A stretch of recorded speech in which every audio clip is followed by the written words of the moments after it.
صدیق شیخ کی جانب سے 30 سال قبل خریدے جانے والا یہ سروس اسٹیشن امریکہ میں ان کی جد و جہد کا نقطۂ آغاز تھا۔ بعد میں انہوں نے مزید کئی پیٹرول پمپس خریدے، لیکن اتنی کامیابی کے باوجود پاکستان سے آنے والے صدیق شیخ اپنی روایات نہیں بھولے۔ ان کا انداز اسٹیشن پر کام کرنے والے افراد اور گاہکوں کے ساتھ دوستانہ ہوتا ہے۔ صدیق شیخ بھی بہت سے دوسرے تارکین وطن کی طرح امریکہ آتے وقت کامیابی کے خواب اپنے ساتھ لائے تھے۔ پاکستان چھوڑتے وقت انہیں اپنے والد کی طرف سے نہایت قلیل مالی مدد ملی تھی۔ انہوں نے مختلف جز وقتی ملازمتوں کے ساتھ ساتھ آٹو انجینئرنگ کا کورس مکمل کیا اور پیسے جمع کر کے ایک سروس اسٹیشن خریدا۔ Nobody would pay the kind of money I paid. جتنے پیسوں میں اس وقت میں نے یہ اسٹیشن خریدا تھا شاید اتنے پیسوں میں کوئی اور نہ لیتا، کیونکہ یہ اسٹیشن نقصان میں جا رہا تھا۔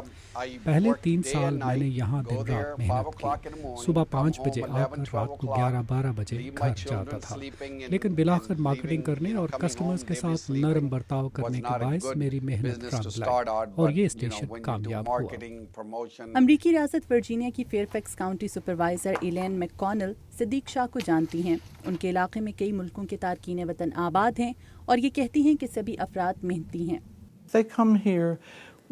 یہاں آنے والے تارکین وطن امریکہ میں اپنے خوابوں میں رنگ بھرنے آتے ہیں اور اس لیے محنت کے ساتھ ساتھ تعلیم پر بھی توجہ دیتے ہیں۔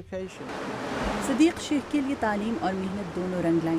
ان کا کاروبار وسیع ہونا شروع ہوا اور وہ مزید گیس اسٹیشنز خریدتے رہے، مگر ان کے بیٹے ہارون کا کہنا ہے کہ ان کا خریدا ہوا سب سے پہلا پیٹرول پمپ ان کے دل سے بہت قریب ہے۔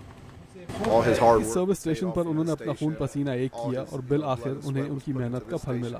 صدیق شیخ نے کاروبار میں کامیابی کے بعد دیگر سرگرمیوں میں حصہ لینا شروع کیا۔ وہ ان پاکستانیوں کی مدد کرنا چاہتے تھے جو امریکہ میں نئے تھے، اسی لیے انہوں نے پاکستان امریکن بزنس ایسوسی ایشن کی بنیاد ڈالی۔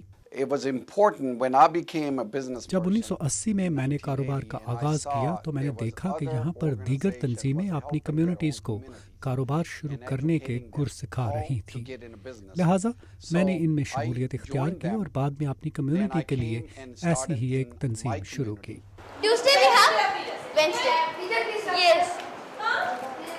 وہ پاکستان میں تعلیمی نظام بہتر کرنے کے لیے بھی کام کر رہے ہیں اور اسی لیے انہوں نے پاکستان اور امریکہ کے درمیان طالب علموں کے تبادلے کے ایک پروگرام کا آغاز کیا ہے۔ وہ پورے پاکستان میں کالج بنانا چاہتے ہیں۔ میں اپنے وطن کے کام آنا چاہتا ہوں۔ میں چاہتا ہوں کہ پاکستان میں لوگ انفرادی طور پر سوچ کر اپنے وطن کے لیے کچھ کر سکیں۔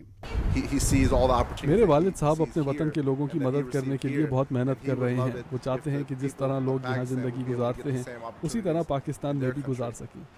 امریکہ آتے وقت صدیق شیخ کی جیب میں فقط چند ڈالرز تھے۔ اس وقت ان کا خواب اپنے اور اپنے خاندان کو ایک بہتر طرز زندگی مہیا کرنا تھا۔ وقت گزرنے کے ساتھ ساتھ زندگی کے بارے میں ان کا نظریہ بدلتا گیا۔ خدا بھی یہی چاہتا ہے کہ انسانیت کے کام آیا جائے۔ میں اپنی باقی زندگی یہی کرنا چاہوں گا۔ یہی وجہ ہے کہ وہ اپنا تعلیمی مشن مکمل کر کے پاکستان کے لوگوں کے کام آنا چاہتے ہیں۔